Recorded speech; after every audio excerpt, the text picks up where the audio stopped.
خالق کائنات سورہ ملک کی ابتدائی آیتوں میں اپنا تعارف کرا رہا ہے کہ جس پروردگار کی عبادت و اطاعت کی تمہیں دعوت دی جا رہی ہے وہ کون ہے، کن صفات کا مالک ہے۔ صفات کو سن کر کے فیصلہ کرو، کیا اس خدا کے علاوہ بھی کسی کی اطاعت کی جا سکتی ہے؟ اطاعت، اللہ کی اطاعت اندھی تقلید نہیں ہے کہ بس کسی کے آگے سر جھکانا تھا چلو یہی جھکا دیا۔ یہ وہ دین نہیں ہے جہاں یہ کہا جائے کہ یہ آستھا کا معاملہ ہے، آستھا میں عقل کی کیا گنجائش۔ یہ وہ ہے کہ آستھا اور عقیدت اگر عقل کے بغیر ہو تو اس کی کوئی قیمت نہیں ہے۔ اطاعت کا حکم اگر ہے، پروردگار کی عبادت کا تقاضا اگر کیا جا رہا ہے تو بلا سبب اور بلا وجہ نہیں ہے۔ ذرا سا عقل کو انسان استعمال کرے، ذرا سا غور و فکر کرے تو اچھی طرح سے محسوس ہو سکتا ہے کہ یہ جبریہ اطاعت نہیں ہے، یہ وہ اطاعت و عبادت ہے کہ انسان کی عقل اور اس کا ضمیر اسے دعوت دے گا کہ ہاں یہی وہ ہستی ہے جس کی ہمیں اطاعت کرنی ہے۔ ارشاد ہوتا ہے کہ تبارک الذی بیدہ الملک، بابرکت ہے وہ ہستی جس کے اختیار میں پوری کائنات کی حکومت اور ملکیت ہے، پوری کائنات کی، کسی ایک گاؤں کی، کسی ایک شہر کی، کسی ایک صوبے کی، کسی ایک ملک کی نہیں ہے، پوری دنیا۔ اس دنیا میں، اس کائنات میں جو کچھ بھی پایا جاتا ہے سب کا مالک وہی ہستی ہے، اس کے سوا یہاں کوئی مالک ہے ہی نہیں۔ مالک اگر کوئی ہے تو پروردگار ہے، باقیہ سب امانت دار ہیں۔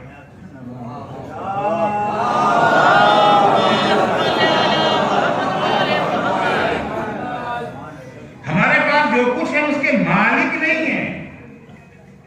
ارے ہمارے پاس جو کچھ ہے اسے تو چھوڑیے، ہم خود اپنے مالک نہیں ہیں، ہم خود اس کی ملکیت ہیں۔ اب ظاہر سی بات ہے ہم خود اپنے ہی مالک نہیں ہیں تو جو ہمارے اختیار میں جو کچھ ہے اس کے مالک کہاں سے ہو سکتے ہیں؟ جب کسی کا انتقال ہوتا ہے، اس کی خبر ہم تک پہنچتی ہے، پہلا جملہ جو ہماری زبان پہ آتا ہے وہ کیا ہے؟ انا للہ و انا الیہ راجعون۔ یہ اور بات ہے کہ زبان سے کہہ تو دیتے ہیں، نہ اس کا معنی سمجھتے ہیں، اور اگر معنی معلوم بھی ہے تو توجہ نہیں۔ آخر بہت سی چیزیں معلوم ہوتی توجہ نہیں ہوتی ہے۔ انا للہ، ہم اللہ کی ملکیت ہیں۔ جو کہتے ہیں ہم اللہ کے لیے ہیں، لیے کا مطلب کیا ہوتا ہے؟ لیے کا مطلب یعنی ملکیت، یہ ابا میرے لیے، یعنی میں اس کا مالک ہوں، آپ نہیں ہیں۔ انا للہ، ہم اللہ کے لیے ہیں، یعنی ہم اللہ کی پراپرٹی ہیں۔ عربی زبان میں یہ لے جو آتا ہے، لام جو آتا ہے، اس کا معنی ہی ہے ملکیت کے۔ الکتاب لزیدین، کتاب زید کے لیے، زید کتاب کا مالک ہے۔ انا للہ، ہم اللہ کی ملکیت ہیں، جو کچھ بھی ہمارے پاس ہے اللہ نے بطور امانت ہمارے سپرد کیا ہے۔ اور ظاہر سی بات ہے کہ امانت کا استعمال وہیں کیا جا سکتا ہے جہاں مالک اجازت دے۔ مالک کی اجازت کے بغیر ہم امانت کے استعمال نہیں نہ کر سکتے۔ کسی نے اپنی کار آپ کو دے دی بطور امانت، اب کیا مطلب ہے؟ اس کو لے کے آپ گھومتے پھریں گے؟ وہ تو خیانت ہو جائے گی نا۔ امانت تو یہی ہے کہ کار کے استعمال کی جہاں جہاں اجازت ہے وہی استعمال کر سکتے ہیں، اور جس طرح سے استعمال کی اجازت ہے۔ اللہ نے جو کچھ ہمیں دیا ہے، ہاتھ، پیر، آنکھیں، کان، زبان، دل، دماغ، جو کچھ بھی ہے سب اللہ کی ملکیت ہے، اسے وہی استعمال کریں گے جہاں اس کی منشا ہو، جہاں اس نے اجازت دی ہے۔ اب زبان سے وہی بولیں گے جو اس نے چاہا ہے، آنکھوں سے وہی دیکھیں گے جس کی اس نے ہمیں اجازت اور پرمیشن دی ہے۔ اب یہ کہہ دینا کہ دس از مائی لائف، یہ میری زندگی ہے، میں جو چاہوں کروں، اگر یہ آپ مجھ سے کہنا چاہتے ہیں تو ہم بجانب ہیں، کیونکہ ہمارا آپ کے اوپر کوئی اختیار نہیں ہے، لیکن پروردگار کو خطاب کر کے کبھی یہ جملہ مت کہیے گا میری زندگی۔ یہ زندگی کہاں سے لائے بھائی؟ خرید کے لائے ہو کسی مارکیٹ سے؟ اگر خرید کے لائے تھے تھوڑی اور خرید لو، تھوڑی سی اور خرید لو۔ ظاہر سی بات ہے کوئی کسی عمر پر پہنچ کر کے اپنی زندگی سے مطمئن تو نہیں ہوئے بس کافی ہے۔ 50 سال کے بعد انسان کہتا نہیں، 60 سال، 70 سال، 80 سال، 100 سال کا بھی اگر ہو جاتا ہے پھر بھی ہاں درد، تکلیف، مصیبتیں، پریشانیاں، گھبرا کے کہے کہ اللہ موت دے دے وہ بات الگ ہے، لیکن زندگی سے سیر کوئی نہیں ہوتا ہے۔ اگر یہ زندگی آپ کی ہے تو جا کر کے اور حاصل کر لیجیے۔ آپ نے زندگی خود بنائی ہے یا خریدا ہے؟ دو ہی چیزیں تو ہوتی ہیں نا، کسی چیز کا مالک ہونے کے لیے یا آپ نے خریدا ہو یا آپ نے خود بنایا ہو۔ خود بنایا ہے یا خریدا ہے؟ اگر خود بنایا ہے تو اور بھی آسان، تھوڑا سا اور بنا لیجیے، بڑھا لیجیے اپنی عمر کو، زندگی میں اضافہ کر لیجیے، اور اگر کہیں سے خریدا ہے تو جا کے خرید لیجیے۔ نہ بنایا نہ خریدا تو مالک کہاں سے ہو گئے؟ جس نے بنایا ہے وہی اس کا مالک ہے۔ صلوات پڑھیں گے محمد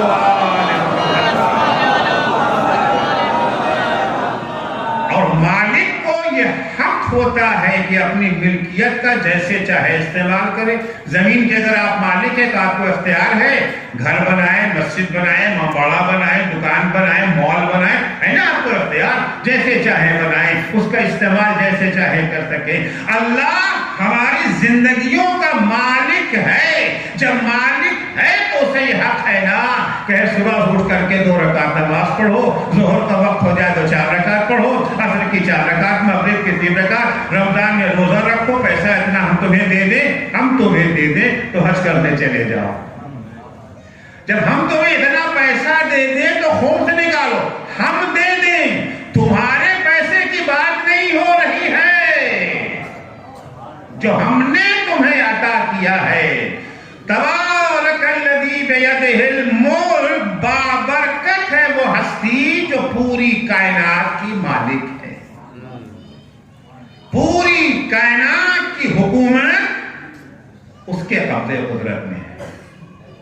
اصل حاکم کہلانے کا حقدار بھی وہی ہے۔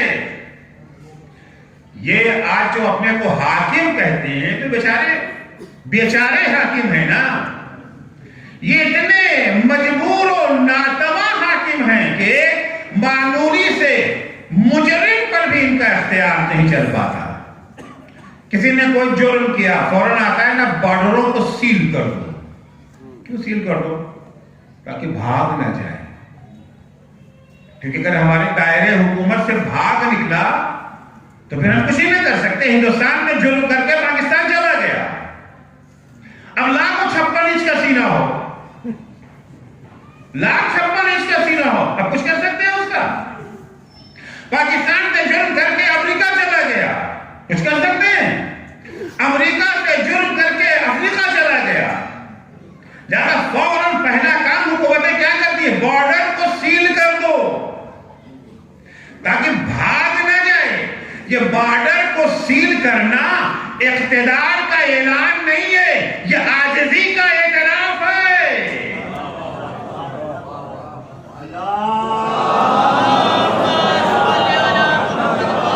ہمارے ملک میں بہت سارے جرائم وہ ہیں، ادھورے جرم میں تو سزا ملتی ہے، جرم مکمل ہو جائے پھر سزا نہیں ملتی۔ جرم اگر ادھورا ہے تو سزا ہے، جرم پورا ہو گیا سزا نہیں ہے۔ اور آج کل مشکلات ملک میں بہت زیادہ ہیں، لوگوں کی جاب چھوٹ گئی ہے، بیکار ہو گئے ہیں، بے روزگار ہو گئے ہیں، کل تک جو دوسروں کی امداد کیا کرتے تھے آج خود دوسروں کی مدد کے محتاج بنے ہوئے ہیں. زندگی کے مشکلات سے گھبرا کر کے، تنگ آ کر کے، عاجز آ کر کے زہر کھا لیا، خودکشی کر لیا. مگر گھر والوں کو خبر ہو گئی، فوراً انہوں نے اٹھا کر کے پہنچا دیا اسپتال. وہاں اچھا ڈاکٹر مل گیا، فرسٹ کلاس ڈاکٹر، اس نے محنت کیا، زہر کو نکال دیا، بچ گئے. خودکشی بہرحال جرم ہے. یہ جرم پورا ہوا کہ ادھورا ہے؟ ادھورا ہے نا، مرے تو نہیں ہے. ادھر ڈاکٹر نے علاج کیا، ادھر پولیس آ پہنچی. چلیے کیوں بھائی، آپ نے جرم کیا ہے، اب سزا ملے گی نا آپ کو. آپ نے اقدام خودکشی کیا، جرم کیا. اچھا فرض کیجئے کہ گھر والوں کو اسپتال لے جانے میں تاخیر ہو گئی، یا وہاں پر ایسا ڈاکٹر ملا کہ جس نے توجہ ہی نہیں دی. ہاں دیکھیں گے، یہ تو ہوتا ہے عام طور سے اسپتالوں میں. مر گئے، اب تو جرم پورا ہو گیا نا، جرم مکمل.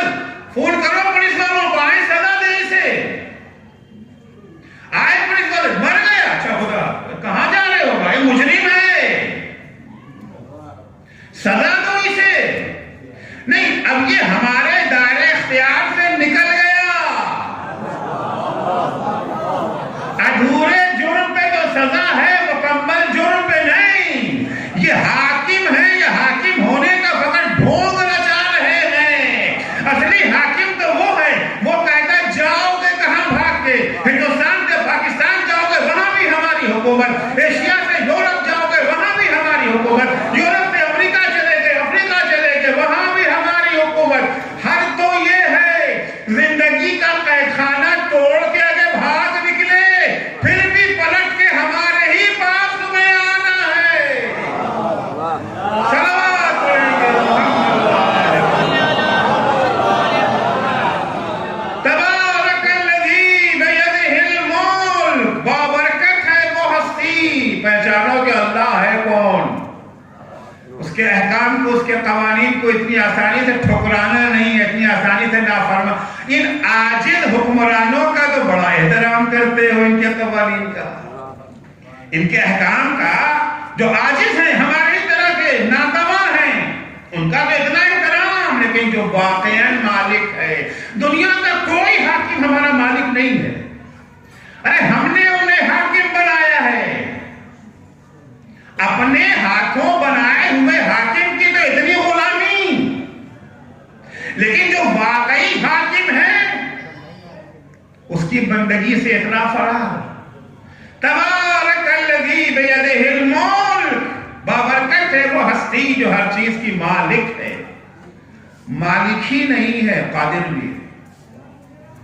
کچھ مالک تو ہوتے ہیں، قادر نہیں ہوتے. بہت سے افراد ہیں بڑی حویلی کے آگے سے گزرتے ہیں آہ بھرتے ہوئے کہ مالک تو اس کے ہم ہیں مگر قبضہ کسی اور کا ہے. ہوتا ہے نا کاغذ میں کسی اور کا نام، قبضہ کسی اور کا. مالک ہیں، قادر نہیں ہیں. اللہ وہ ہستی ہے، تبارک الذی بیدہ الملک وہو علی کل شیء قدیر. وہ ہر چیز پر قدرت بھی رکھتا ہے. ایسا مالک ہے کہ اپنی ملکیت کو نافذ کرنے کی اس کے بعد طاقت و توانائی بھی ہے. الذی خلق الموت والحیات. وہ ایسا قادر ہے جو زندگی کا بھی خالق ہے اور موت کا بھی خالق ہے. زندگی اور موت دونوں کا خالق ہے.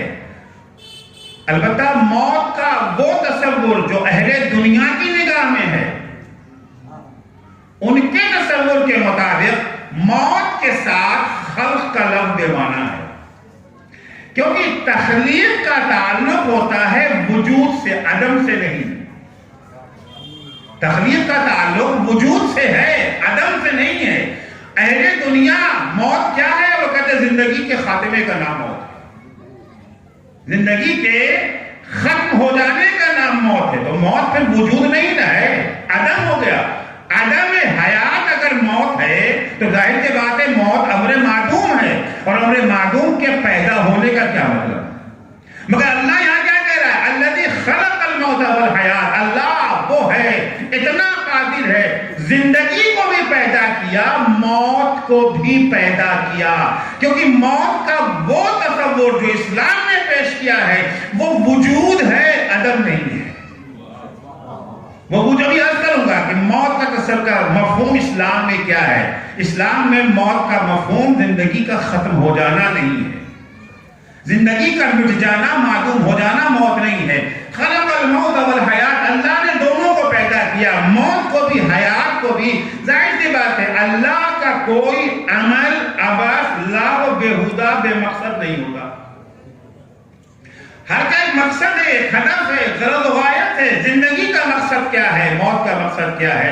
ارشاد ہوتا ہے زندگی اور موت دونوں کا مقصد ایک ہی ہے، دونوں کا ایک ہی مقصد ہے. جو زندگی کا مقصد ہے وہی موت کا مقصد ہے. دونوں کا ایک مقصد کیا ہے؟ لِيَبْلُوَكُمْ أَيُّكُمْ أَحْسَنُ عَمَلًا. اللہ نے زندگی کو بھی پیدا کیا، موت کو بھی پیدا کیا، یہ پرکھنے کے لیے کہ تم میں سے کون بہترین عمل بجا لانے والا ہے. مقابلہ اچھے اور برے کا نہیں ہے. یہ نہیں دیکھنا ہے کہ اچھا کام کون کر رہا ہے، برا کام کون کر رہا ہے. اچھے اور برے کی تمیز دینا، اچھے اور برے کو پرکھنا یہ موضوع نہیں ہے، بلکہ یہ پرکھنا ہے کہ بہترین عمل کرنے والا کون ہے. صلوات پڑھیں گے محمد.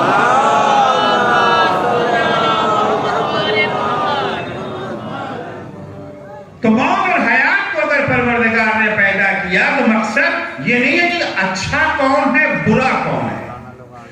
مقابلہ اچھے اور برے کا نہیں ہے، مقابلہ اچھے اور زیادہ اچھے کے درمیان ہے. یعنی انسان سے تو برائی کی توقع بھی نہیں ہے.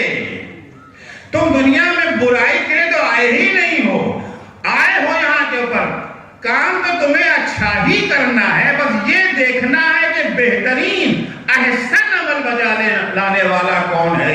لِيَبْلُوَكُمْ أَيُّكُمْ أَحْسَنُ عَمَلًا. اس کے بعد پروردگار عالم کا ارشاد ہوتا ہے وَهُوَ الْعَزِيزُ الْغَفُورُ. یہ جو اللہ ہے، یہ پروردگار ہے، اس کی ایک صفت یہ ہے کہ یہ عزیز بھی ہے اور غفور بھی ہے. یہ اردو والا عزیز نہیں ہے. اردو میں جو ہوتا ہے نا، یہ ہمارے رشتہ دار چچا ہیں، ماموں ہیں، خالہ ہیں، کزن ہیں وغیرہ، یہ عزیز ہم اسے کہتے ہیں. یہ نہیں ہے، کیونکہ اللہ لم یلد ولم یولد، نہ اس کا کوئی ماں باپ ہے نہ وہ کسی کا باپ ہے. لم یلد کہ کسی کی کوئی رشتہ داری نہیں ہے. عزیز عربی والا عزیز. دیکھیں عزیز اور عزت دونوں ایک روٹ ہے، ایک مادہ ہے دونوں کا. جو معنی عزت کا ہے وہی معنی عزیز کا ہے. عزیز یعنی عزت والا. عزت کا معنی کیا ہے؟ عزت کسے کہتے ہیں؟ ایک عزت وہ ہے جو ہمارے سماج میں پائی جاتی ہے. ہمارے ہاں عزت کا معیار اور ہے، اللہ کی نگاہ میں عزت کا معیار اور ہے. مجلس ہو رہی ہے، ابھی فرض کیجئے ایک صاحب آئے، بہت سے لوگ آئے آ کر کے پیچھے بیٹھ گئے. کسی کے کان میں جھول رہے گی، کسی نے بلایا ان کو آپ آگے آئیے. ابھی فرض کیجئے ارب پتی صاحب آ جائے. وہ ارب پتی جس نے ایک پیسے کا چندہ نہیں دیا ہے، وہ ارب پتی کسی تک اس کا خیر پہنچا نہیں ہے مگر دولت ہے اس کے پاس. ایک ارب پتی آ جائے تو بہت بڑا عہدیدار آ جائے، وہ وہاں کر بیٹھنا چاہے تو کیا ہوگا؟ مجموع میں کھنبلی تو ہوگی نا، آگے آئیے. شاید میں بھی ممبر سے کہوں کہ آگے آئیے. آگے آئیے کا مطلب ہے کہ عزت دے رہے نا انہیں. آپ کیوں عزت دے رہے ہیں انہیں؟ وہ صاحب آتے وہاں بیٹھ گئے، ہمیں کچھ نہیں کہا. ان کو نہیں بلایا، کیا وہ انسان نہیں ہے؟ انہیں کیوں نہیں بلایا؟ انہیں کیوں بلایا؟ کیونکہ ہمارے ہاں عزت کا معیار ہے دولت. ہماری نگاہوں میں عزت کا معیار ہے اقتدار. ہماری نگاہوں میں عزت کا معیار ہے کرسی. یہی معیار ہماری نگاہوں میں ہے.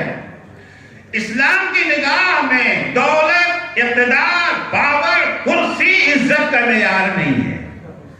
پروردگار نظام میں عزت کا معیار ہے تقویٰ، عزت کا معیار ہے علم، عزت کا معیار ہے جہاد۔ قرآن مجید کے آیتوں کو دیکھ لیجیے، اتنا وقت نہیں میں ساری آیتوں کو یہاں پیش کروں۔ برتری علم کے بنیاد پر، برتری تقوی کے بنیاد پر، برتری جہاد کی بنیاد پہ، تین چیزیں، تین معیار ہے، علم، جہاد، تقوی۔ دولت معیار نہیں ہے، بلکہ برعکس دولت کو معیار قرار دینا اسلام نے گناہ قرار دیا ہے۔ یعنی اگر ہم نے کسی دولت مند کو صرف اس کی دولت کی بنا پر دعوت دے کے آگے بلایا، نہ صرف یہ کہ ہم نے کوئی ثواب کا کام نہ کیا بلکہ منبر پہ بیٹھ کے گناہ بھی کیا۔ حدیث سن لیجیے، حدیث سن لیجیے، آپ لوگوں کو تعجب تو ہو رہا ہوگا لیکن حدیث سن لیجیے۔ تعجب اس لیے ہو رہا تھا کہ سماج ہمارا یہ نہیں ہے، سماج تو ہمارا کچھ اور ہے۔ 8واں امام، امام رضا علیہ السلام، من تواضع غنیا لغنا، اگر کوئی انسان کسی دولت مند کا، صاحب ثروت و دولت کا احترام کرتا ہے، اس کے سامنے تواضع سے پیش آتا ہے، انکساری سے پیش آتا ہے، مالدار کے سامنے، کیوں؟ لغنا، اس کی دولت کی بنا۔ مالدار ہونا جرم نہیں ہے، دولت مند ہونا گناہ نہیں ہے، دولت گناہ نہیں ہے، لیکن دولت باعث فضیلت بھی نہیں ہے۔ ایک انسان وہ ہے کہ دولت مند بھی ہے اور عالم بھی ہے، دولت مند بھی ہے، متقی و پرہیزگار بھی ہے، دولت مند بھی ہے، خدمت گزار خلق خدا بھی ہے۔ سبات ہے، وہ آیا، ہم نے اس کا احترام کیا، دولت کے لیے نہیں، اس کی اقتدار کے لیے نہیں، اس کا احترام کر رہے ہیں، اس کے علم کا احترام کر رہے ہیں، اس کے تقوی کی بنا پر، اس کے خدمت خلق خدا کی بنا پر احترام، اس میں حرج نہیں ہے۔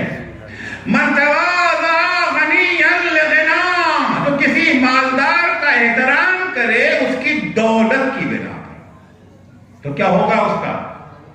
فقد ذهب ثلث دینہ، اس احترام کرنے والے کا 2/3 دین چلا گیا، 2/3، 2/3 دین رخصت ہو گیا۔ کیوں؟ اس لیے کہ آپ نے احترام کی بنیاد، فضیلت کی بنیاد دولت کو قرار دیا۔ پھر عرض کر رہا ہوں، اگر اس میں تقویٰ ہے، اگر اس کے اندر علم ہے، اگر اس کے اندر خدمت خلق خدا کا جذبہ ہے، اس کے لیے اگر آپ احترام کریں تو حرج نہیں ہے۔ اب یہ تو دولت معیار نہیں ہے۔ صدر اسلام میں 2 دولت مند ہیں، ایک کا نام ہے ولید، دوسرے کا نام ہے خدیجہ۔ یہ بھی دولت مند ہے، وہ بھی دولت مند ہے۔ ایک پر قرآن لعنت بھیج رہا ہے، دوسرے کو آج تک عزت و احترام سے یاد کیا جاتا ہے۔ خدیجہ کے بعد بھی دولت تھی مگر تقویٰ بھی تھا، علم بھی تھا، خدمت خلق خدا کا جذبہ بھی تھا، جہاد بھی تھا خدیجہ کے پاس۔ صلوات پڑھیں گے۔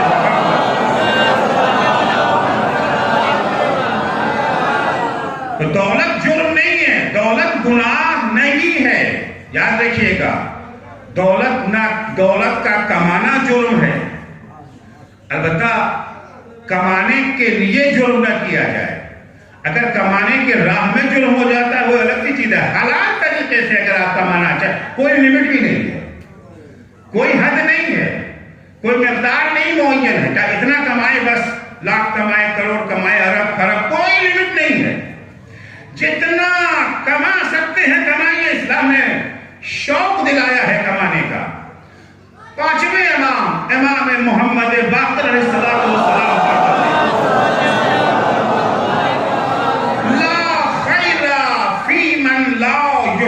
جمع المال، جو انسان مال حاصل نہیں کرنا چاہتا اس میں کوئی بھلائی نہیں ہے۔ اسلام کاہلوں کا دین نہیں ہے، مفلسوں کا دین نہیں ہے۔ مفلس ہونا اور بات ہے، اور سب کچھ ہونے کے باوجود سادہ زندگی بسر کرنا اور بات ہے۔ سب کچھ ہونے کے باوجود انسان سوکھی روٹی کھا رہا ہے، پیبند لگے کپڑے پہن رہا ہے، بوسیدہ کپڑے کا استعمال کر رہا ہے، یہ عیب نہیں ہے، اور دولت کا کمانا بھی۔ اب آپ دیکھیں کہ امیر المومنین حضرت علی بن ابی طالب علیہ السلام، مولا سے بڑا زاہد کون تھا؟ کوئی نمونہ تو نہیں پیش کر سکتے؟ مولا سے بڑا عبادت گزار کون تھا؟ ایک ایک شب میں ہزار رکعت نماز پڑھنے والا علی۔ مگر دولت کمانے کے میدان میں بھی علی کسی سے پیچھے نہیں تھے۔ دولت کمانے کے میدان میں بھی مولا کائنات کسی سے پیچھے نہیں ہے۔ جب موقع جہاد کا تھا علی مصروف جہاد میں، جب موقع تبلیغ کا ہے علی یہ جو ہے مصروف تبلیغ ہے، جب موقع تعلیم و تدریس کا ہے علی تعلیم میں مصروف ہے، لوگوں کو پڑھا رہے ہیں۔ ایک زمانہ وہ آ گیا کہ مولا کائنات کو جو ان کا اصلی مقام اور منصب تھا اس سے الگ کر دیا گیا، الگ کر دیا گیا۔ اب مولا نے یہ نہیں کیا کہ ٹھیک ہے جب ہمارا اصلی مقام و منصب نہیں، ہم گھر میں جا کے سوتے رہیں گے، آرام کریں گے۔ ہمارے بہت سارے افراد ہوتے ہیں اگر ان کی من پسند جاب نہ ملے تو پھر وہ جاب نہیں کرتے ہیں، گھر بیٹھے رہتے ہیں بیکار۔ کیوں نہیں؟ وہ ہماری حیثیت کے مطابق کام ہمیں نہیں ملا۔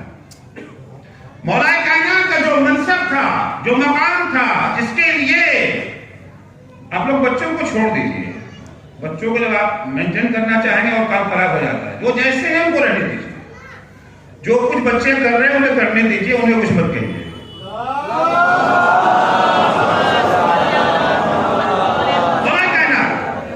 جو ان کا مقام تھا، اللہ نے جو ان کے لیے مقام اور منصب مقرر کیا تھا، وہ پیغمبر کے بعد وہ مقام منصب ان کو نہیں دیا گیا۔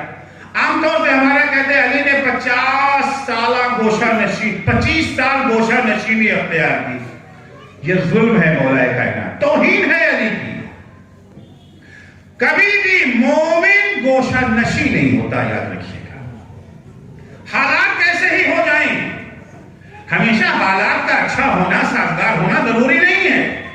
حالات کیسے بھی ہو جائے، مومن اپنے فرائض، اپنی ذمہ داری، اپنی ڈیوٹی سے پیچھے نہیں ہٹتا۔ طریقہ کار بدل سکتا ہے، طریقہ کار بدل سکتا ہے، عمل نہیں بدلتا۔ آپ دیکھیں کہ چوتھے امام زین العابدین علیہ السلام، سب سے بڑا فریضہ ائمہ کا کیا ہے؟ سب سے بڑا فریضہ ہے ہدایت۔ ہر امام کی سب سے بڑی ذمہ داری کیا ہے؟ پہلی ذمہ داری ہدایت، کیونکہ اللہ نے ان کو امام کس نے بنایا؟ اللہ نے بنایا۔ تو جس نے بنایا ہے ذمہ داری کا تعین بھی تو وہی کرے گا نا۔ وَجَعَلْنَاهُمْ أَئِمَّةً، قرآن کہتا ہے ہم نے انہیں امام بنایا۔ کاہے کے لیے بنایا؟ ہاتھ چموانے کے لیے؟ چپ چاپ ایک جگہ بیٹھے رہے لوگ آگے ان کا ہاتھ چومتے رہے؟ معجزے دکھانے کے لیے؟ ان کو اولاد نہیں، ان کو اولاد دے دیا، وہ بیمار ہیں ان کو شفا دے دیا، ان کے غربت ہے ان کا مال، اس کے لیے ان کو بھیجا ہے؟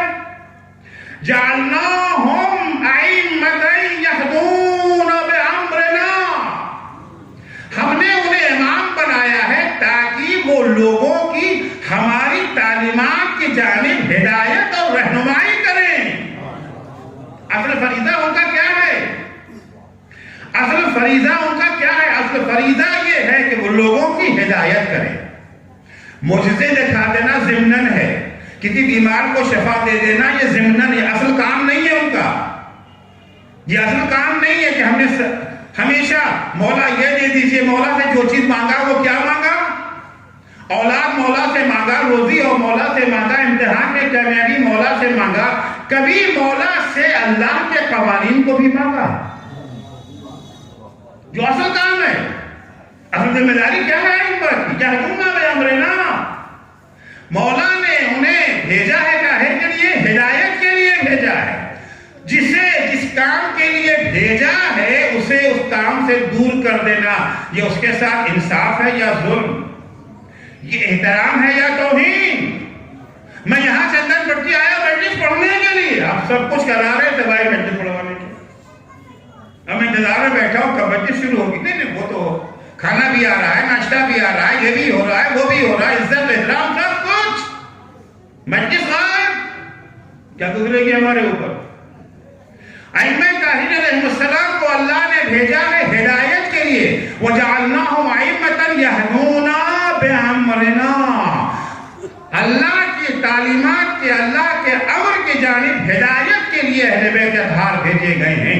اہل بیت کی ذمہ داری ہماری ہدایت، پھر ہماری ذمہ داری کیا ہے؟ ان کی ذمہ داری ہماری ہدایت کہ ہمیں راستہ بتائیں، اور ہماری ذمہ داری فقط نعرے لگانا. ہماری ذمہ داری کیا ہے؟ فقط نعرے لگانا، فقط ان کے فضائل بیان کرنا، فقط ان کا قصیدہ سنانا. فرض کیجئے ایک ٹیچر آیا آپ کے یہاں چندن پٹی کسی اسکول میں، ٹیچر بھیجا گیا، بڑا اچھا ٹیچر ہے، کاہے کے لیے آیا ہے؟ بچوں کو پڑھانے کے لیے. بچے کلاس میں آئے، آنے کے بعد جیسے ہی استاد نے پڑھانا چاہا، بچوں نے کہا واہ واہ کتنے خوبصورت ہے ہمارے ٹیچر کا.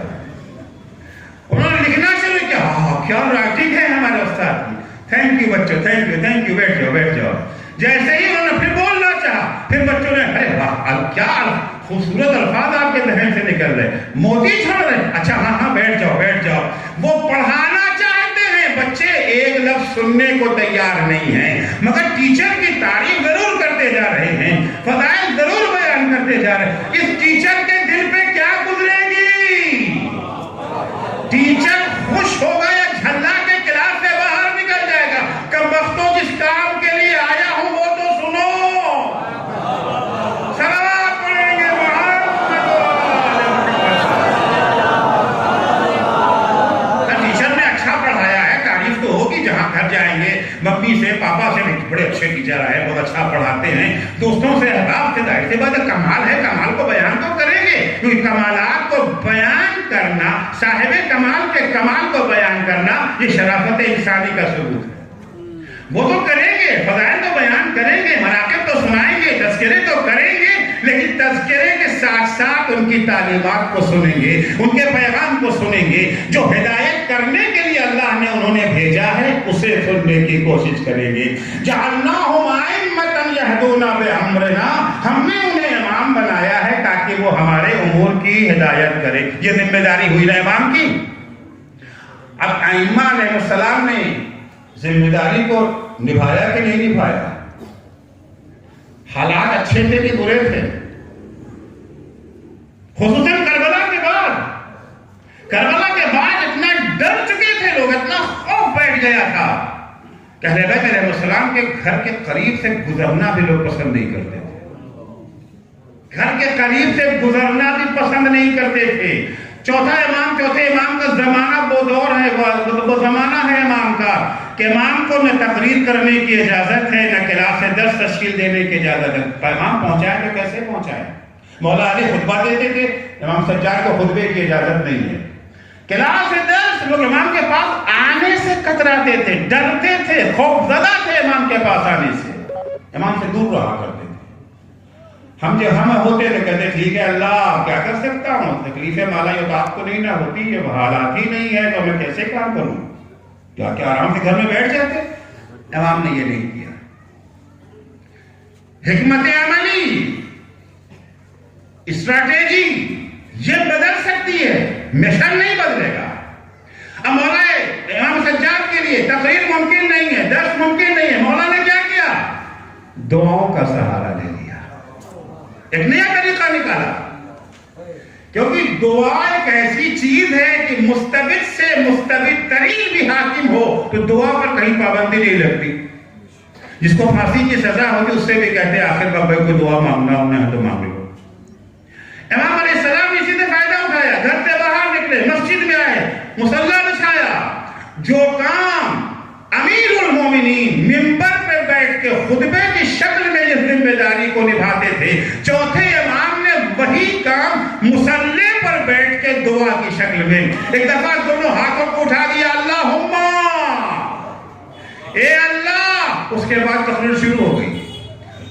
آج امام کے دعاؤں کا مجموعہ صحیفہ سجادیہ کی شکل میں موجود ہے، مختلف موضوعات پہ دعا ہیں۔ یہ دعا ہماری والی دعا نہیں ہے اللہ روزی دے دے، روٹی دے دے، اولاد دے دے، نہیں نہیں نہیں۔ وہاں پر ایک دعا میں سیاسی امور بیان ہوئے ہیں، دوسری دعا میں فوجی امور کا تذکرہ ہے، تیسری دعا میں معاشی امور کا تذکرہ ہے، چوتھی دعا میں سماجی امور، وہ سارے مسائل جو سماج میں درپیش تھے امام اس کا حل ایک دعا کی شکل میں پیش کر دیتے تھے۔ دیکھیں اول تو دعا کے مفہوم کو سمجھ لیں، پھر امام کی اس حکمت عملی کو آپ زیادہ بہتر طریقے سے سمجھ پائیں گے۔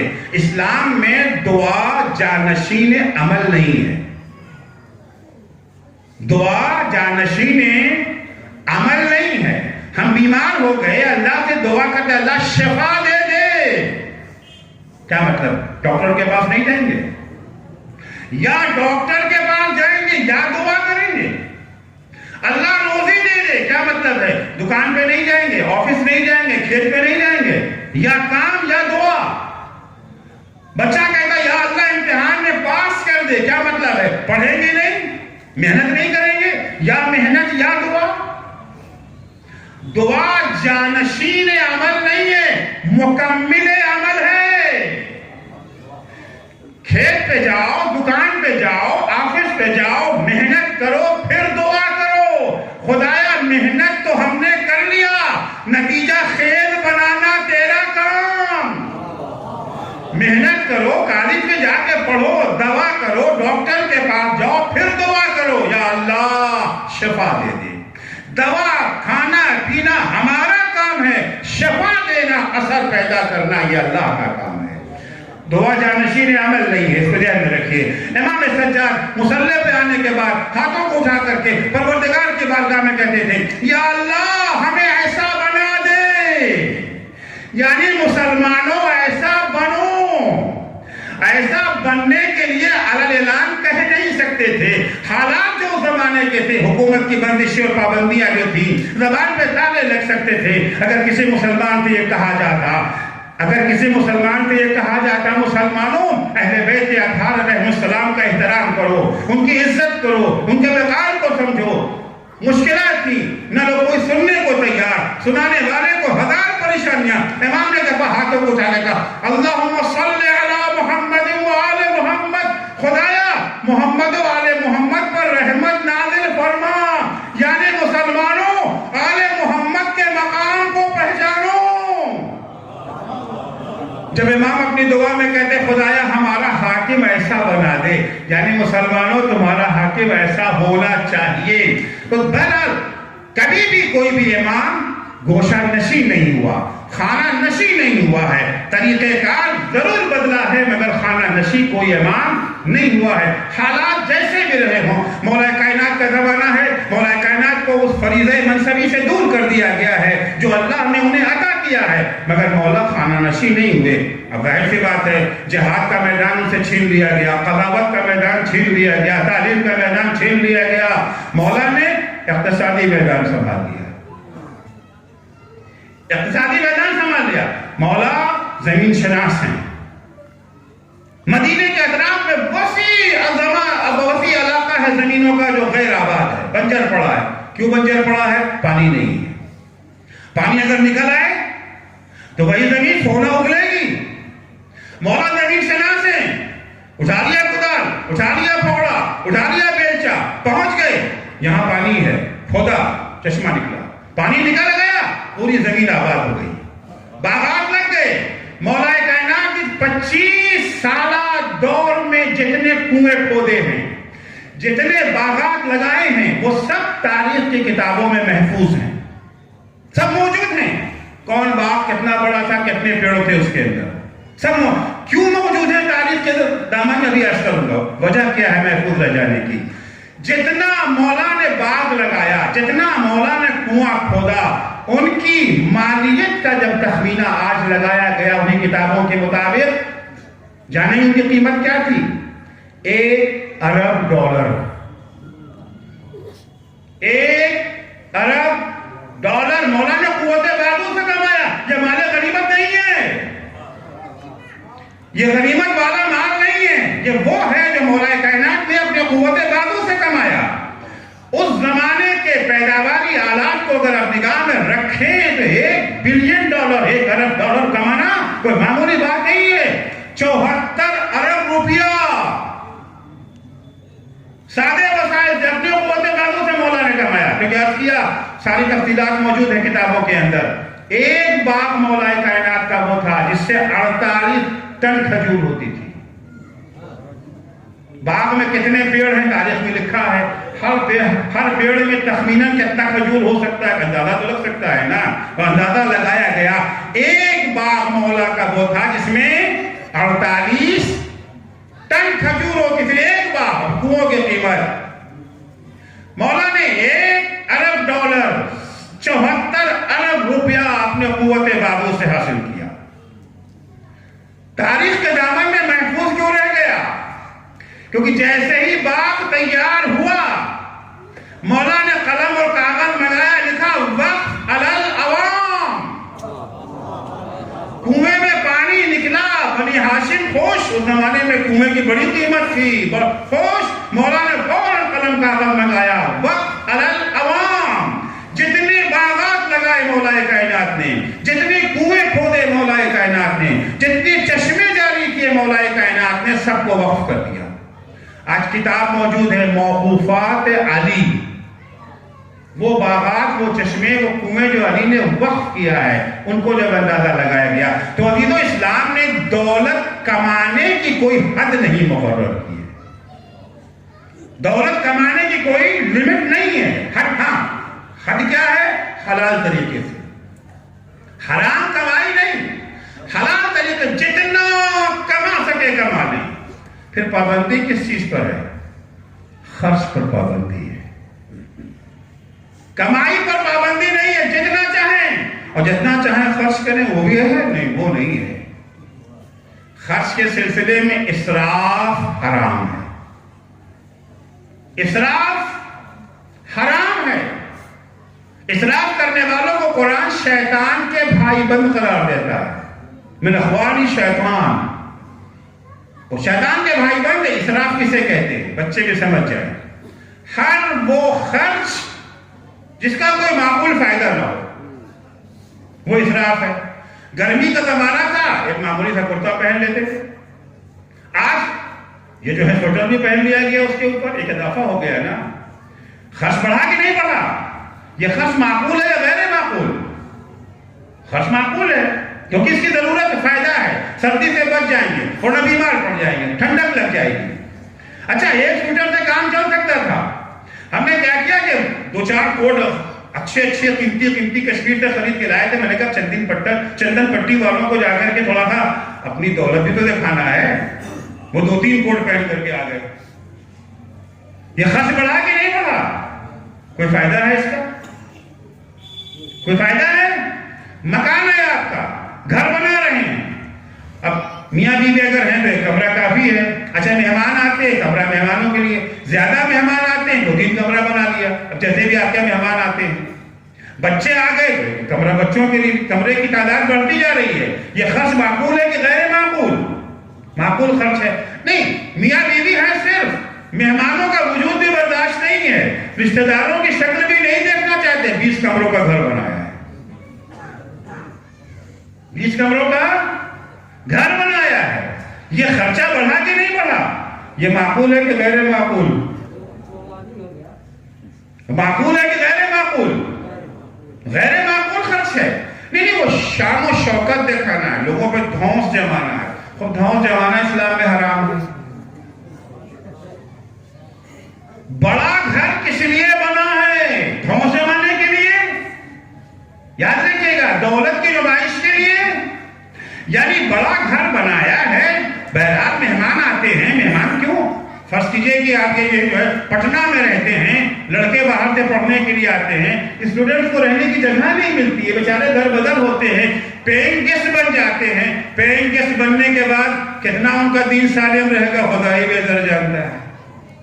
نوجوان اچھی طرح سمجھ رہے ہیں پیئنگ گیسٹ کا مطلب کیا ہو جاتا ہے، کس کے درمیان رہ رہے ہیں، کن لوگوں کے ساتھ رہ رہے ہیں، محرم نا محرم خدای مسئلے ہے نا۔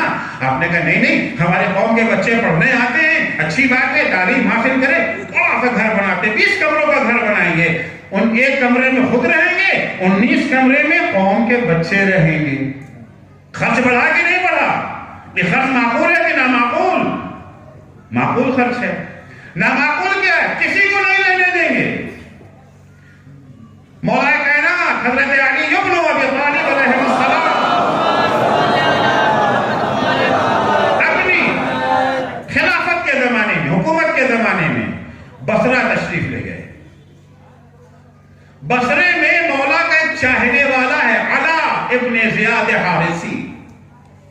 علا ابن زیاد حارثی، مولا کو خبر ملی کہ علا بیمار ہے. اسلامی تہذیب میں ایک تہذیب یہ ہے کہ بیمار کی عیادت کے لیے جاؤ. میں فی الحال اس موضوع کو نہیں چھیڑنا چاہتا ورنہ بہت لمبا موضوع ہو جائے گا. بس اسلام کا ایک حکم ہے، اسلامی اخلاقیات میں ہے کہ بیمار کی عیادت کے لیے جاؤ، خصوصاً اگر بیمار غریب ہے. مالدار تو صحیح چلے جاتے ہیں، خصوصاً اگر بیمار غریب اس کی عیادت کے لیے جاؤ. مولا اسلام کی اس تعلیم کے پیش نظر علا ابن زیاد حارثی کے گھر ان کی عیادت کے لیے گئے. علا کی حویلی بڑی زبردست تھی، بہت زبردست حویلی، درجنوں کمرے ہیں گھر کے اندر. مولا عیادت کے لیے آئے ہیں. اب اگر غلط چیز دیکھ رہے ہیں تو چپ رہیں کہ بولے؟ نہیں، ہماری تہذیب تو کہتی ہے چپ رہو. ہماری تہذیب تو یہ ہے کہ 2 منٹ کے لیے آئے ہو، اپنا کام کرو، جاؤ آگے بڑھو. کیا تم سے مطلب ہے وہ صحیح کر رہا ہے غلط کر رہا ہے، کام کا اس کا موڈ کیوں خراب کرتے ہو؟ آخرت خراب ہوتی ہونے دو، اس کا موڈ تو خراب نہیں ہونا چاہیے. ہمارا تو کلچر یہی ہے نا، لیکن یہ مولا کا کلچر نہیں ہے، یہ اسلام کی تہذیب نہیں ہے. برائی دیکھ کے خاموش رہ جانا یہ اسلام کا شیوا نہیں ہے. مسلمان کو یہ بات بھاتی نہیں ہے. مولا نے دیکھا تھوڑا گھر، السلام علیکم وعلیکم السلام، ما كنت تصنع بسعة هذه الدار في الدنيا واما انت كنت اليها في الاخرة احوج. اے علا، اتنا بڑا گھر دنیا میں لے کے کیا کرو گے بھائی؟ کاہے کے لیے بنایا اتنا بڑا گھر تم نے؟ بڑے گھر کی ضرورت تمہیں آخرت میں ہے. کیا مطلب دنیا میں بڑا گھر نہیں چاہیے، آخرت میں بڑا گھر چاہیے؟ کاہے کے لیے؟ آپ یہاں پر رہ رہے ہیں، چندن پٹی میں ہیں، حسب حیثیت کسی کا 3 کمرے، کسی کا 4 کمرے، کسی کا 5 کمرے. اچھا، جو 5 کمرے والے صاحب اگر اٹھ کر کے دلی جائیں گے، ہوٹل میں گئے، اب ظاہر سی بات ہے پہلے تو لوگ رشتہ داروں کیا جایا کرتے تھے، اب تو وہ بات رہ نہیں گئی نا. اب دلی میں جگہ نہیں تو گھر میں کہاں پہ جگہ نکلے گی؟ ہوٹل میں جاتے ہیں، ہوٹل میں آپ نے کمرہ بک کرایا، کتنا کمرہ بک کرایا؟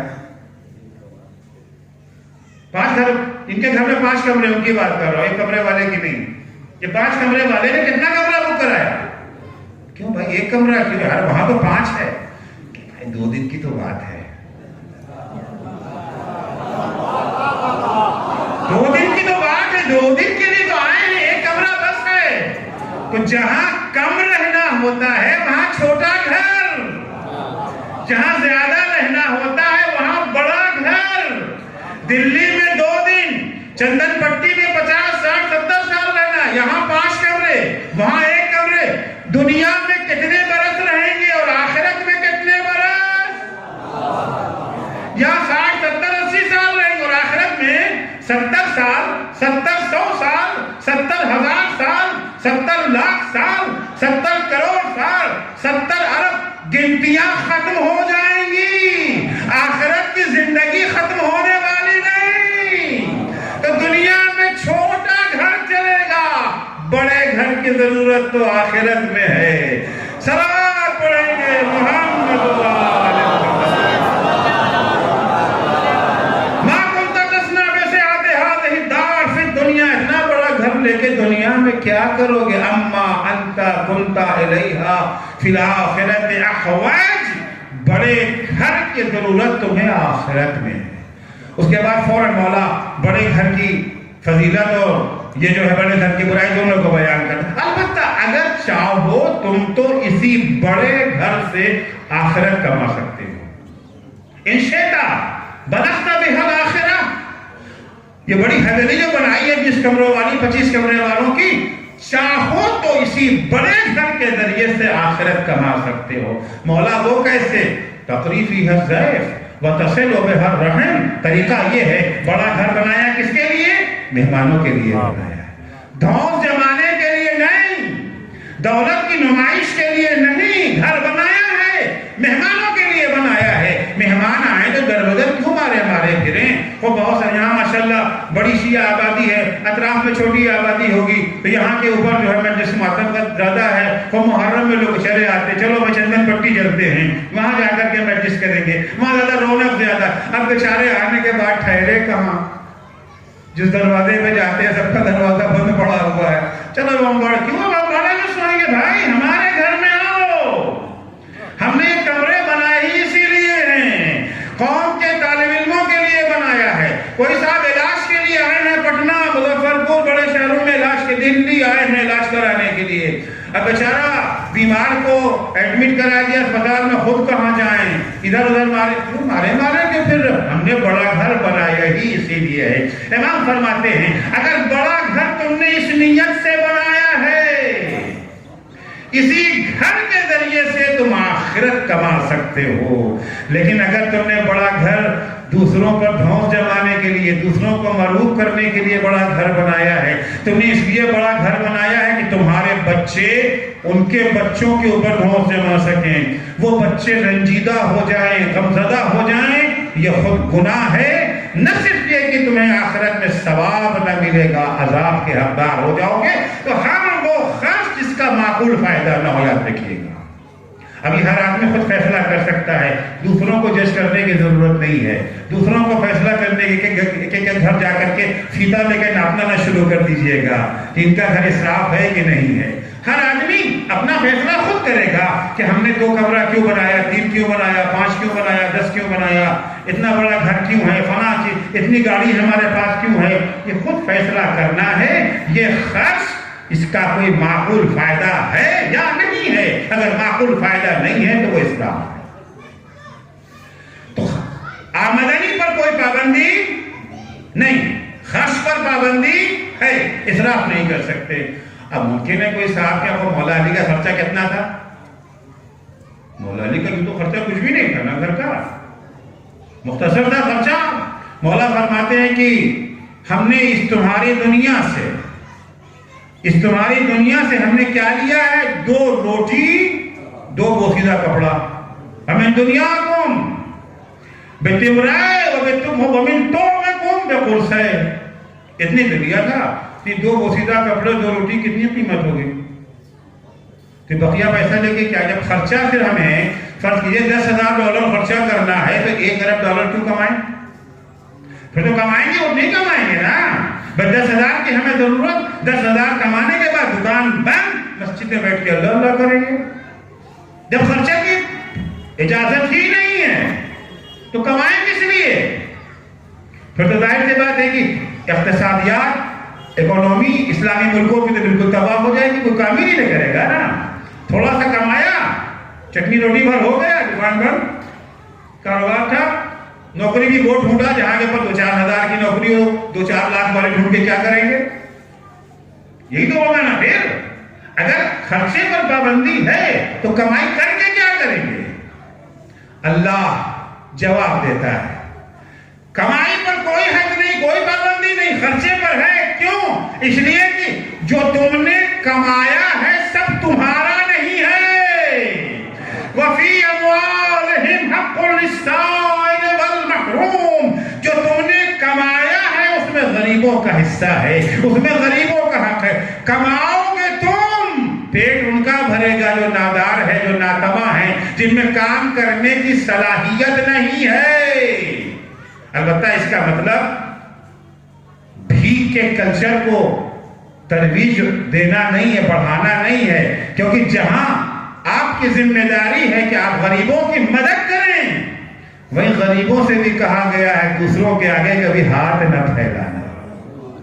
آپ سے اگر کہا گیا اما السائل فلا تنہر، سائل کو کبھی جھڑکنا نہیں، ان سے بھی کہہ دیا گیا ہے جب تک آخری حد مجبوری کی نہ ہو جائے ہاتھ پھیلانا حرام ہے۔ لعن اللہ من قدع نفسہ علی الناس، حدیث ہے کہ خدا لعنت کرے اس شخص پر جو اپنا بوجھ دوسروں پہ ڈال دے۔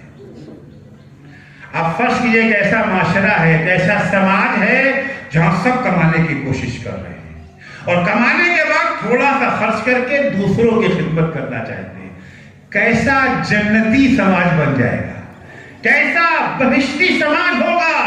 غربت کا خاتمہ، کیونکہ ہر انسان کوشش کر رہا ہے کہ ہاں بعض لوگ بیمار ہیں، کام نہیں کر سکتے ہیں، ناتواں ہیں، ہاتھ پیر کٹ گیا ہے، ان کا وسائل نہیں فراہم ہے، مدد کرنے والے 100 ہاتھ، لینے والے 4 ہاتھ بھی نہیں ملتے۔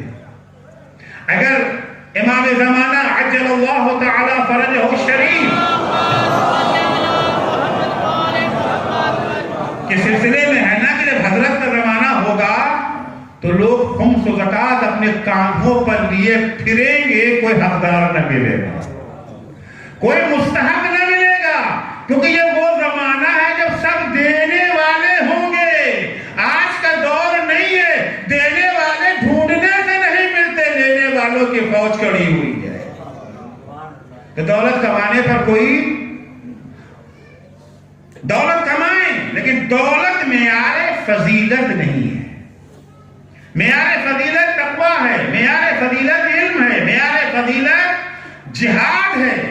عزت کا جو معیار ہمارے یہاں، عزت کے اصلی معنی کیا ہے؟ اللہ عزیز ہے نا، گفتگو جہاں سے چلی تھی پھر پلٹو وہیں پر، وقت کا مدرسے رہ گیا۔ اللہ عزیز ہے، عزیز یعنی صاحب عزت۔ عزت کسے کہتے ہیں؟ ایک تو عزت ہم نے بیان کر دیا جو ہمارے یہاں یہ ہے کہ جہاں پہنچے لوگ کھڑے ہو گئے، احترام میں کھڑے ہوئے، کوئی ہاتھ چوم رہا ہے، کوئی معالقہ کر رہا ہے، یہ عزت ہے۔ عزت کا اصل معنی کیا ہے؟ عزت یعنی دشمن سے شکست نہ کھانا، عدم غلبہ، جس پر کوئی غلبہ نہ پا سکے، یہ ہے عزت۔ زمان دنیا ایک معرکہ ہے نا، میدان جنگ تو ہے ہی ہے، دشمن تو ہے، اور کوئی ہو نہ ہو سب سے بڑا دشمن شیطان تو موجود ہی ہے۔ سب سے بڑا دشمن ہمارا کون ہے؟ تو قرآن نے کیا کہا ہے؟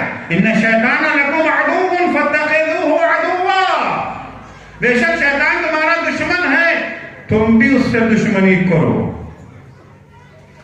جو دشمن سے ہار جائے یہ ہے ذلت۔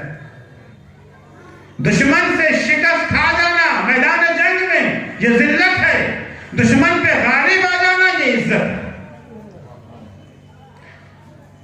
اللہ صاحب عزت ہے، وہ العزیز، اللہ عزیز ہے، کیونکہ اللہ وہ ہستی ہے جسے کوئی شکست نہیں دے سکتا۔ شکست ناپذیر کو کہتے ہیں عزیز، اور شکست ناپذیری کو کہا جاتا ہے عزت۔ عزیزو، جو دشمن سے ہار جائے وہ ذلیل، جو دشمن سے جیت جائے وہ عزیز۔ سب سے بڑا دشمن ہے شیطان، اس مقابلے میں جو جیت گیا وہ عزیز ہے، جو ہار گیا وہ ذلیل ہے۔ دولت ہونا معیار عزت نہیں ہے، اقتدار، پاور، کرسی نہیں ہے۔ اگر یہ سمجھنا ہو یہ انسان عزیز ہے یا ذلیل، دیکھو دشمن سے ہارا یا جیتا، اگر گناہ کی وادی میں غرق ہے یعنی شیطان سے ہار گیا، اور اگر گناہوں سے دور ہے یعنی شیطان کو اس نے شکست دے دی ہے۔ ایک صلوات پڑھیں گے محمد آل محمد۔ یہی وجہ ہے کہ قرآن مجید میں عزت اللہ نے منحصر کر دی ہے 3 لوگوں کے لیے، 3 ہی ہیں جو عزیز ہیں۔ للہ عزت، سب سے بڑا عزیز کون ہے؟ اللہ ہے، تمام عزتوں کا سرچشمہ وہی ہے۔ للہ عزت ولرسولہ وللمؤمنین، پوری کائنات میں صاحب عزت بس 3، پہلے اللہ، اس کا رسول اور صاحبان ایمان۔ صاحبان ایمان مومنین، ہاں ہم تو خوش ہو گئے کہ ہماری بھی عزت کا تذکرہ ہے، کیونکہ ہم کون؟ مومن۔ آگے آپ کو ہمارے ایمان میں شک ہے؟ ہمارے علاوہ اور کون مومن ہے؟ ہم تو اپنے علاوہ کسی کو مومن سمجھتے بھی تو نہیں نا ہے. مومن نہیں یعنی ہم ہی لوگ، اور کون ہے؟ اور تو کوئی ہے ہی نہیں. لیکن عزیزو قرآن کیا کہہ رہا ہے؟ عزت کس کے لیے؟ اللہ کے لیے. عزت کس کے لیے؟ اس کے رسول کے لیے. عزت کس کے لیے؟ مومنوں کے لیے. عزت کا معنی کیا ہوا؟ شکست ناپذیری.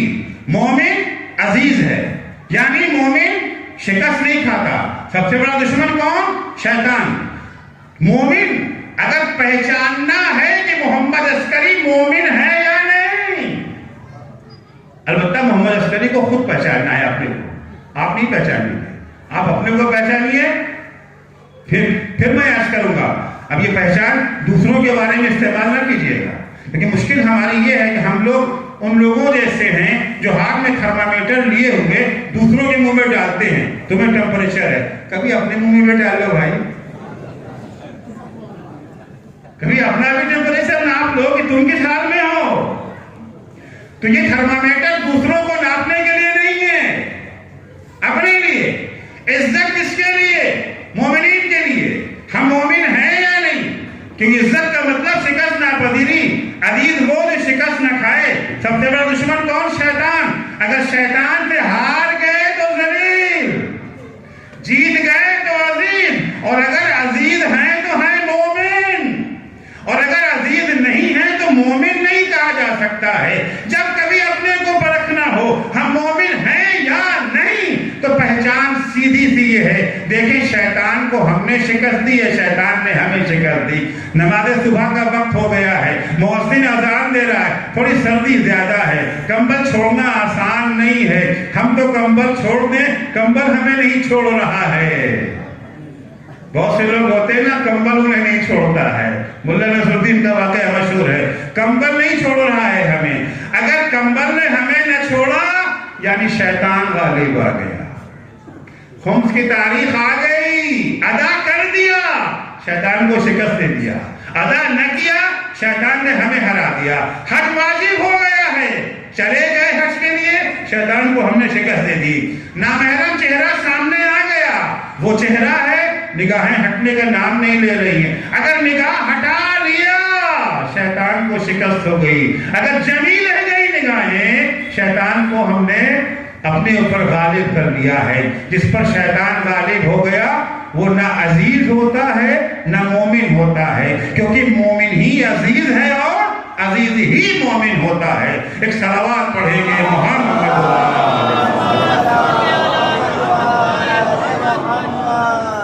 وَهُوَ الْعَزِيزُ الْغَفُورُ. اللہ عزیز بھی ہے، غفور بھی ہے.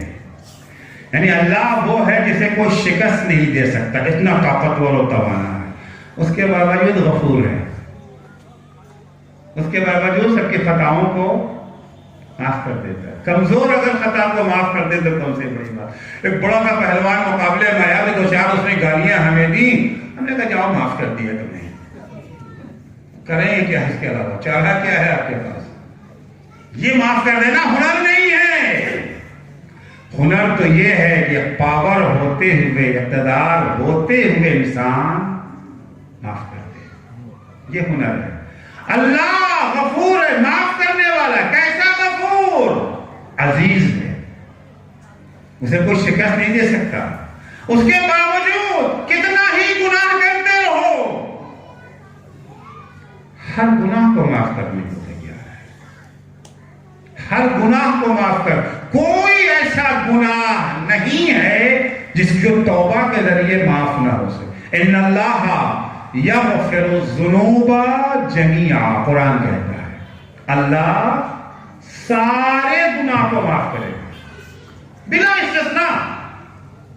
کوئی ایسا گناہ نہیں ہے، کتنی ہی جسارت کرو، کتنی ہی گستاخی کرو، ہر گناہ اللہ معاف کرے. شرط یہ ہے کہ توبہ کریں. توبہ کب تک؟ حضور اکرم صلی اللہ علیہ وآلہ وسلم فرماتے ہیں اگر کوئی انسان مرنے سے 1 سال پہلے توبہ کر لے، 66 سال عمر ہو گئی، 15 سال میں بالغ ہوئے، 50 سال کی عملی زندگی، اس 50 سال میں گناہ کرتے رہے، 66واں سال جب شروع ہوا تو احساس ہو گیا ارے کیا کر دیا بیٹھ کے توبہ کرنے کے لیے یہ 50 سال کے گناہ معاف ہو جائے سب. ہاں سب, کوئی ایسا گناہ نہیں ہے کہ جو معاف نہ ہو سکے. پھر حضور نے فرمایا 1 سال تو بہت زیادہ ہے, 1 مہینہ پہلے مرنے سے 1 مہینہ پہلے. پھر فرمایا 1 مہینہ بھی زیادہ ہے, 1 ہفتہ, 1 دن, 1 لمحہ, 1 لمحہ ملک الموت کا چہرہ دکھنے سے پہلے. ملک الموت کا چہرہ دیکھیے, جب تک ہماری زندگی رہتی ہے نا, موت کا ہنگام نہیں آتا, اللہ نے ہماری نگاہوں پر پردہ ڈال رکھا. بہت ساری چیزیں ہمیں نظر نہیں آتی. اب کسی صاحب کے انتقال ہو رہا, دم نکلا, آپ وہاں بیٹھے ہیں نا, ملک الموت وہاں ہیں کہ نہیں ہیں؟ آپ کو دکھ رہے ہیں؟ نہیں دکھ رہے ہیں. مولا کائنات بھی وہاں ہیں کہ نہیں ہیں؟ مولا تو سب کے سراہنے آتے ہیں نا, دوست کے سراہنے بھی آتے ہیں, دشمن کے سراہنے بھی آتے ہیں. ہاں یہ والا نقطہ دوسرا والا, دوست و دشمن مولائی کے سراہنے بھی آتے ہیں, ناصبی کے سراہنے بھی آتے ہیں, سب کے سراہنے. بس فرق یہ ہے کہ جو شخص علی کو اپنی زندگی میں جس نگاہ سے دیکھتا ہے, دم آخر علی اسی شکل میں آتے ہیں. اگر علی کو دوست کی نگاہ سے دیکھتا رہا تو دم آخر علی دوست کی شکل میں آئیں گے, اور اگر علی سے دشمنی رکھتا رہا آئیں گے اس کے سراہنے بھی, مگر علی دشمن کی شکل میں آئیں گے. مصیبت کے وقت اگر دوست نظر آ جائے مشکل آسان ہو جاتی ہے, اور اگر خدا نہ خواستہ مشکل کے وقت دشمن نظر آ جائے تو مشکل میں اور اضافہ ہو جاتا ہے. مولا سب کے سراہنے آتے ہیں. ہم بھی بیٹھے ہیں, دم نکل رہا ہے اس کا, ہمیں دکھتے ہیں مولا؟ خود نہیں دکھے ہیں تو دکھ کیوں نہیں رہے ہیں؟ پردہ پڑا ہے ہماری نگاہوں پر. یہ پردہ جب موت کا وقت آ جاتا ہے تو پردہ ہٹ جاتا ہے, پردہ ہٹ جاتا ہے. ہنگام میں موت آ گیا, پردہ ہٹ گیا. اب ملک الموت کو ہم نے دیکھ لیا, جنت کو بھی دیکھ لیا, جہنم بھی دیکھ لیا. اب توبہ کریں نہ, اب تو بول دیں گے, ٹائم نکل گیا. موت کا چہرہ, ملک الموت کا چہرہ دیکھنے سے پہلے جتنے بھی گناہ ہیں سب معاف ہو سکتے ہیں. اب مشکل یہ ہے کہ وہ لمحہ ہمیں معلوم نہیں کہ وہ کب آئے گا.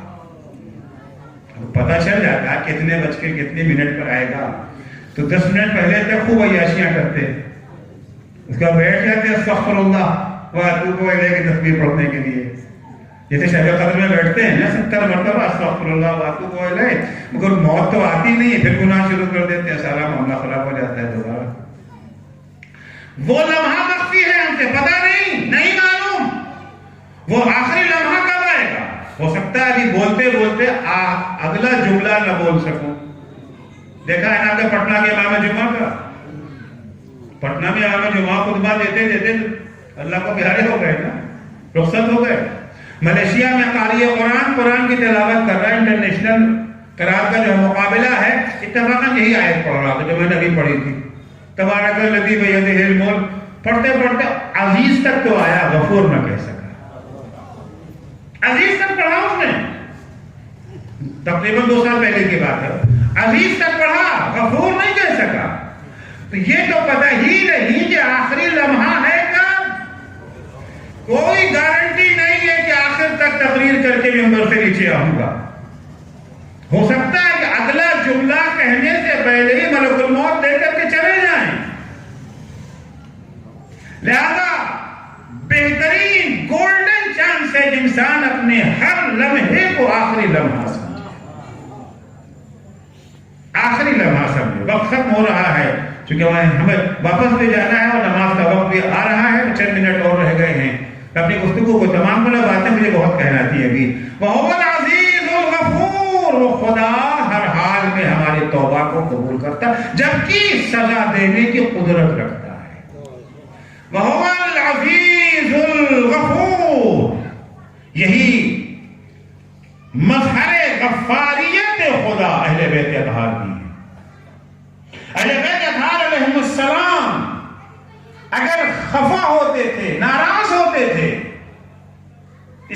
سے نہیں ہوتے تھے کہ ان کی توہین کر دی گئی، ان کو تکلیف پہنچائی گئی، اس بات سے ناراض ہوتے تھے کہ خدا کی نافرمانی کی گئی. ورنہ ان کو اپنی ذاتی طور پر اہل بیت اطہار نے ذاتی طور پر کبھی بھی اپنی تکلیف یا آرام کا خیال نہیں کیا. کبھی بھی اہل بیت نے اپنی تکلیف کو تکلیف سمجھا ہی نہیں. ایک روایت پیش کرتا ہوں، اسی پر انشاءاللہ مجلس تمام کروں گا. صدیقہ طاہرہ حضرت فاطمہ زہرا سلام اللہ علیہ،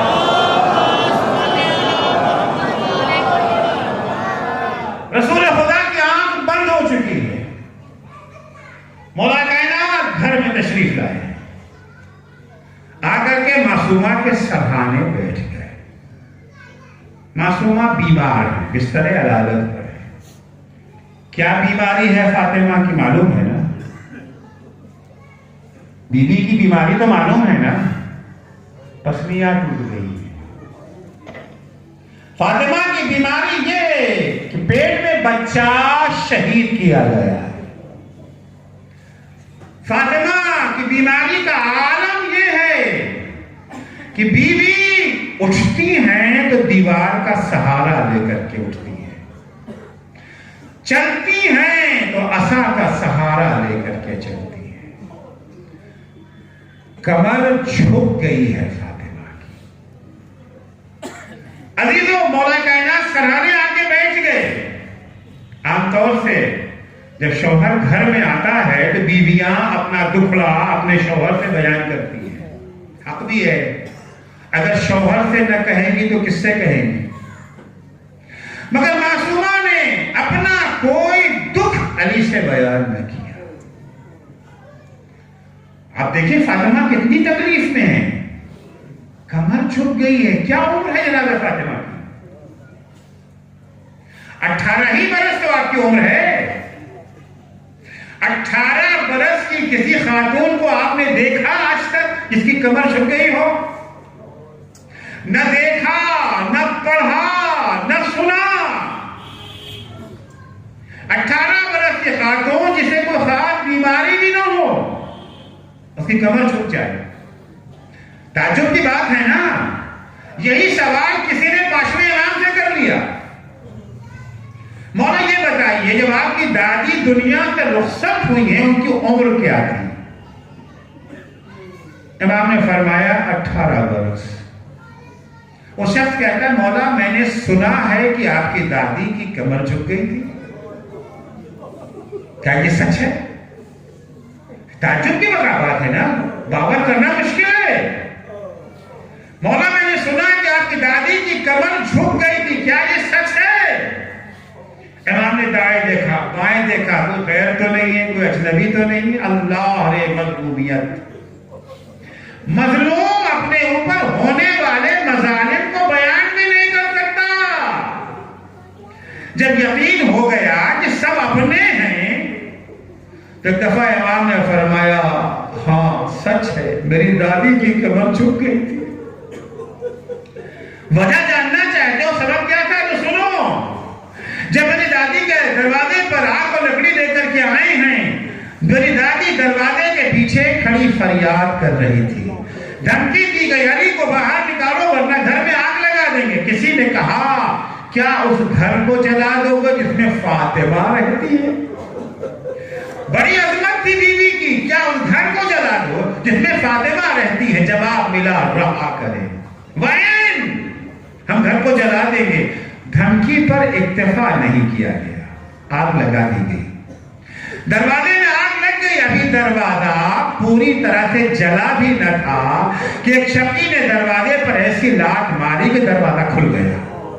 دروازہ جب کھلا تو دادی اپنا حجاب بچانے کے لیے دروازے کی اوٹ میں چلی گئی. ایک طرف دیوار ہے، ایک طرف جلتا ہوا دروازہ ہے، بیچ میں میری دادی ہے. شقی نے دروازے کو اس طرح سے پیسا، در و دیوار کے درمیان میری دادی، پسلیاں ٹوٹ گئی. ایک پسلی ٹوٹ کے جگر میں پیوست ہو گئی.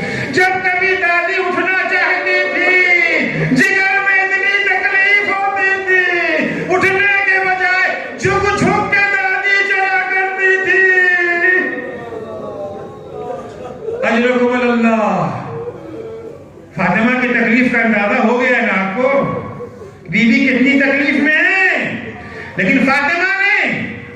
تکلیف کا تذکرہ علی سے نہ کیا. علی کو تو یہ بھی نہیں بتایا کہ میری پسلیاں ٹوٹ گئی ہیں. علی کو تو تب پتا چلا جب فاطمہ کی وصیت کے مطابق علی فاطمہ کو غسل دینا چاہتے تھے.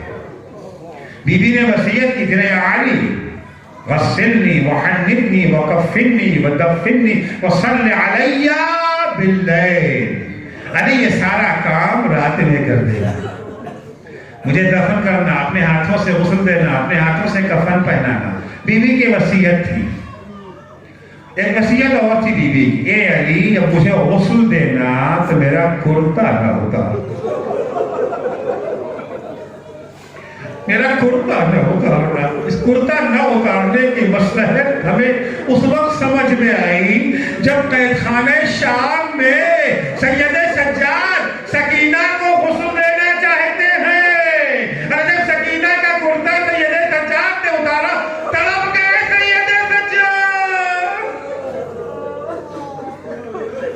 بیوی کی وصیت ہے، علی مجھے غسل دینا اپنے ہاتھوں سے. اسماء بنت عمیس کہتی ہیں جب علی نے غسل دینا چاہا، غسل تو گھر میں دیا جائے گا نا. گھر میں چھوٹے چھوٹے بچے بھی ہیں، کوئی 7 برس کا ہے، کوئی 4 برس کا ہے، کوئی 3 برس کے. زینب و کلثوم و حسن حسین کی عمر تو یہی ہے نا. چھوٹے چھوٹے بچوں کے سامنے جب ماں کو غسل دیا جائے گا، بچوں کو پر کیا گزرے گی؟ بچوں کی تو چیخ نکل جائے گی نا. مولا نے اسماء سے کہا، اے اسماء بچوں سے کہو روئیں مگر چپکے چپکے روئیں، آواز نہ نکلنے پائے، کیونکہ اگر آواز نکلے گی انہیں پتا چل جائے گا. جنہیں فاطمہ خبر نہیں دینا چاہتی ہے، نہ جانے کس دل سے اسماء نے بچوں سے کہا ہوگا، اور نہ جانے کیسے بچوں نے اپنے جذبات پہ قابو پایا ہوگا. اسماء کہتی ہے غسل شروع ہوا، بچے چپکے چپکے آنسو بہا رہے ہیں، علی غسل دے رہے ہیں، میں پانی دے دی جا رہی تھی. اچانک علی کی چیخ نکل گئی، علی دیوار کے ساتھ ٹکرا کے رونے لگے. میں نے کہا مولا آپ تو بچوں کو منع کر رہے تھے، آپ کیوں رونے لگے؟ اسماء نے پوچھو، فاطمہ دنیا سے چلی گئی، مجھے بتایا بھی نہیں، فاطمہ کی پسلیاں ٹوٹی ہوئی ہے. اجرکم اللہ. معصومہ نے علی آگے سرحانے بیٹھے ہیں، کچھ نہیں بتایا، کچھ نہیں بتایا کہ ان پر کیا گزر گئی، ان پر کیا گزر گئی. بی بی نے کچھ نہ بتایا. بی بی نے مرثیہ ضرور پڑھا ہے، صبت علیہ مصائب الونہا صبت علی الایام سرنا لیالیا. مجھ پہ مصیبتوں کے وہ پہاڑ ٹوٹے، اگر روز روشن پہ یہ مصیبتیں پڑتی تو شب تار میں تبدیل ہو جاتے. مگر بی بی نے اپنی مصیبت کا تذکرہ نہیں کیا ہے، امت کے مصائب کا تذکرہ ہے. بس علی سے فاطمہ ایک سوال کرتی ہے، کہتے ہیں علی ابوالحسن میں نے سنا ہے کہ لوگوں نے اب تمہیں سلام کرنا چھوڑ دیا ہے. لوگوں نے تمہیں سلام کرنا چھوڑ دیا. مولا نے کہا فاطمہ اتنا ہی نہیں کہ لوگوں نے مجھے سلام کرنا چھوڑ دیا ہے، اب تو حالات اتنے خراب ہو گئے ہیں، میں سلام کرتا ہوں کوئی میرے سلام کا جواب بھی نہیں دیتا. یہ سننا تھا کہ بی بی تڑپ گئی، امت اتنی گر چکی ہے. اب دفعہ آواز دیتی ہے فضا مجھے قبلہ رخ بٹھال دو، میں کچھ دعائیں کرنا چاہتی ہوں. فضا نے بی بی کو قبلہ رخ بٹھالا، بی بی بیٹھ گئی. آواز دی حسن حسین اے زینب و کلثوم ماں کے پاس آ جاؤ، ماں کچھ دعا کرنا چاہتی ہے، تم لوگ آمین کہو. اے عزیزو بچے قریب آ گئے. فاطمہ نے دونوں ہاتھوں کو اٹھایا. سنیں گے فاطمہ نے کیا دعا کی ہے؟ فاطمہ کہتی ہے اللہم عجل وفاتی سریعا، خدا جلدی سے مجھے موت دے دے. کہوں بی بی یقیناً یہ بہت بڑی مصیبت ہے، لیکن بی بی یہ مصیبتوں کی انتہا نہیں ہے، یہ تو آغاز مصائب ہے. بی بی آپ نے فقط اتنا ہی سنا ہے نا کہ علی کے سلام کا کوئی جواب نہیں دیتا، آپ نے علی کے بدن کو لہو لہان تو نہیں دیکھا ہے، زخموں سے چور تو نہیں دیکھا ہے. بی بی در عصر عاشورہ کربلا کے میدان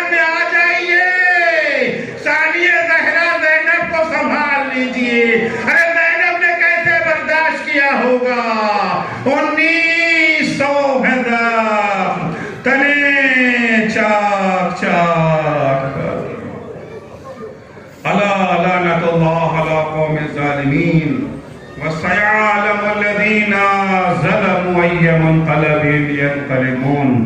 بار اللہ تجھے واسطہ ہے محمد و آل محمد علیہ السلام کا، ہماری اس مختصر سی عبادت کو قبول فرما۔ بار اللہ صدقے میں اہل بیت اطہار علیہ السلام کے ہمیں توفیق عنایت فرما کہ ہم ائمہ طاہرین علیہ السلام کی ہدایات اور تعلیمات سے بہرہ مند ہو سکے، ان تعلیمات کو سیکھ کر اس پر عمل کر سکے۔ ماں کو صدقے میں اہل بیت اطہار علیہ السلام کے جو مومنین و مومنات بیمار ہیں انہیں شفائے کاملہ عاجلہ عنایت فرما، جو مقروض ہیں ان کے قرضوں کو ادا فرما، جو پریشان حال ہیں ان کی پریشانیوں کو دور فرما۔ بار اللہ صدقے میں اہل بیت اطہار علیہ السلام کے شیعیان حیدر کرار، محبان اہل بیت اطہار، زائران سید الشہداء، عزاداران مظلوم کربلا جہاں کہیں بھی ہوں ان کی جان مال عزت آبرو کی حفاظت فرما۔ بار الہ مراجع کرام اور رہبر معظم انقلاب اسلامی کی حفاظت فرما۔ امام زمانہ کے ظہور میں تعجیل فرما۔ حضرت کا جب ظہور ہو تو ہمارے اعمال ایسے ہوں کہ ہم ان کے اصحاب و انصار میں شمار ہو سکے۔ بار اللہ مرحومہ کی سال ثواب کی مجلس منعقد کی گئی ہے، انہیں اپنے دامن غفران و رحمت میں جگہ عنایت فرما، ان کے بعد مندگان کو صبر اور اجر عنایت فرما۔ اللہم عجل فی فرج مولانا صاحب الزمان واجعلنا من اعوانہ وانصارہ۔ دفعہ پھر درخواست ہے سورہ فاتحہ کی برائے مرحومہ سیدہ شگفتہ فاطمہ بنت سید لاڈلے حیدر مرحوم کی۔ بسم اللہ الرحمن